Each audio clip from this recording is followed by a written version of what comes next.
This demonstration shows how to draw the pattern for a pyramid. I'm just going to show drawing it, not cutting it out and assembling it. So I'm using a compass, a pencil, and a straight edge. Now what I'm first going to do is draw a pattern in the corner to show what I'm trying to create. Now the pattern for a pyramid is one where I have a square at the bottom and then 4 triangles above it. And it might be better if I turn the paper this way to get it to fit better. So that's what I'm going to do. I'm going to do a little sketch in the corner here showing you what I'm after.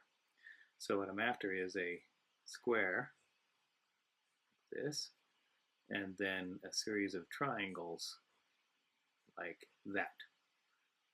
And the assembly of this is that triangle connects to the bottom, this one connects to the bottom, which has 3 sides to it, and this one finally connects there.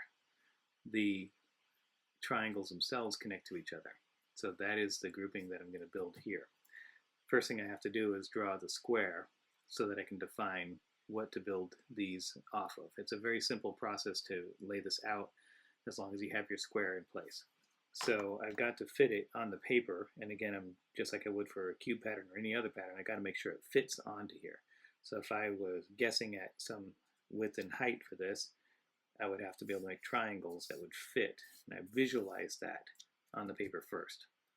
So my first step here in actually drawing it is to draw a straight line, which represents the top of the square. So I'm going to be drawing this line right here. Okay, so now what I have to do is find the perpendicular line here on nothing. I'm going to put a point where I want it to go, but the point I'm looking for is right there.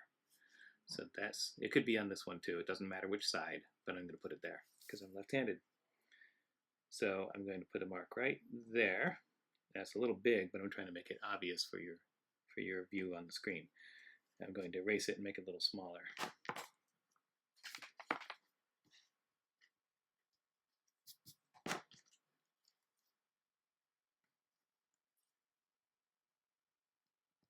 Okay, now I've got a point. I'm going to continue that line back on and get it back on there. You wouldn't necessarily have to do this kind of thing if you're drawing one for yourself, but I'm trying to do a demonstration that you can see on video. Okay, so now what I'm going to do is set my compass up and go on the left and right and then draw a vertical line there, perpendicular line. So I can't open this too large or it may not fit on my line. So I'm drawing a line, mark there and a mark there. Now what I'm going to do is open up the compass bigger and go above.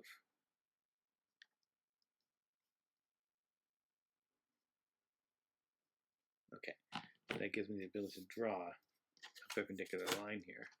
And I only need to go down with it, I don't need to go up. So I'm going to set this straight edge, I'm going to go on the other side. I'm left-handed, but I have to switch to the right side so I get the lighting right. Adjust the position here, and then just draw a line straight down. So now I've got the 90 degrees I want, and I'm going to erase the extraneous marks that I don't need anymore.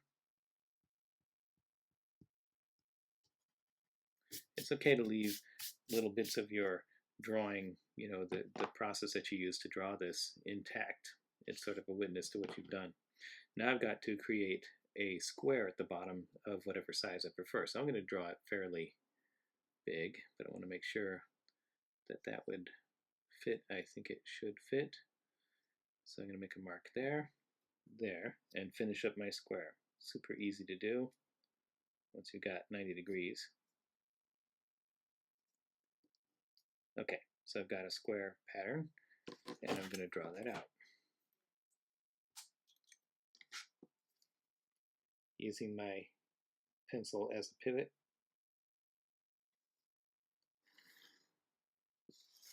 And again, as a pivot. It's on the shadow side, which is not so good, but I am left-handed. Okay, so I've got my square, and I can erase the extraneous marks again. All right, so now what I've got, I spent that time getting an accurate 90 and then forming a square. So I've got this built. Now I've got to create these triangles, 1, 2, 3, 4. This is a very simple process. What you do is you find, these are equilateral triangles, so you find a crosshair in the center of this square above there and switch over to the other side, and I've got a crosshair that gives me an equilateral triangle. This, that, and that are all the same. And then I can, this is the amazing part about drawing this particular method of making pyramids, is that I can just use this compass to draw a circle around here. You notice it fits on the paper all the way. And it's given me this radius and that circumference from the radius point. And so this will cross right there, and I will draw a line across and make an equilateral triangle. Go to the other side, draw a line across, and I've got another equilateral triangle. So I've got 1, 2, 3. 1, 2, 3. I only need one more at the top, so I just go right to this point and cross it right there. Now I've got the fourth one. So I don't even need this circle here anymore, but I'm just going to leave it for now so you can still see it later. But I'm going to draw my straight lines. Notice because these are equilateral and they're all aligned to each other, this forms a straight line across through the center point all the way to the other side. And this point right here draws a straight line through the center point again all the way to here. Draw that out. And then I've got to draw one from here to here. Set up my pivot. And it goes straight like that. Now I just need lines here, here, and here.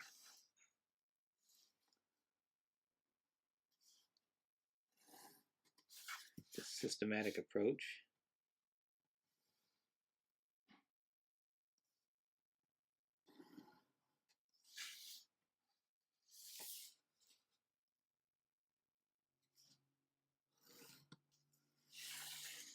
Okay, so now it just makes some sense to eliminate some of this, make it less confusing.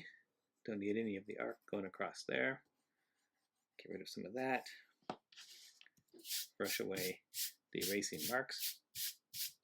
And I've got the basic pattern, but I still have to create tabs. And with anything that I'm drawing, you can do tabs with a straight edge or you can do them freehand. So if you recall, I need to join these triangles into a pyramid shape. So one of them has to have a tab. It's either this side or that side. Doesn't matter which one I put it on, so I'll just put it here. Call that tab. Okay, now I've got to create tabs that either go on the squares or on the triangles to wrap around the square. So I either put them here, or I put it here, here, and here. Doesn't matter which one, except that you can make a decision. Is it better to put them here for ease of assembly, or is it better to put them here for ease of assembly? Or is it better to put them here to make it look neater, or here to make it look neater? Now, I have a description of that in, I think I described that to you in lecture form, but what it ultimately means is that if I'm putting this together, I'm going to draw the pattern, the pyramid being drawn here.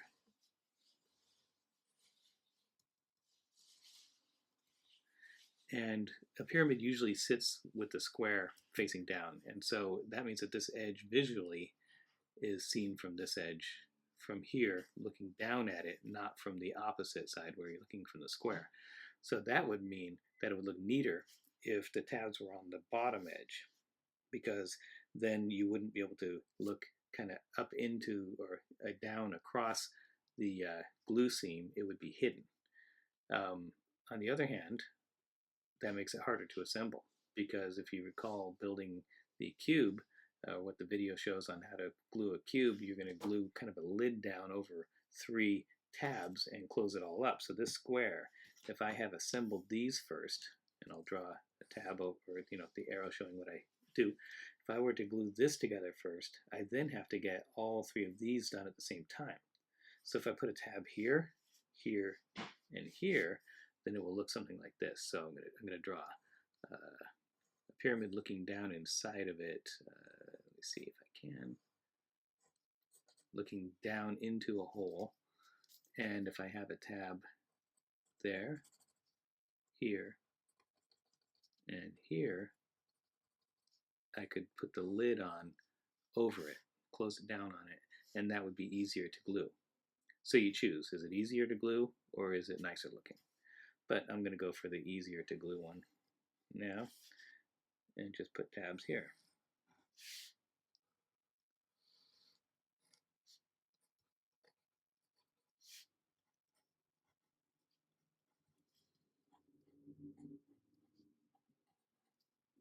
This tab's a little messy, so I'm going to extend that out, clean it up a little bit.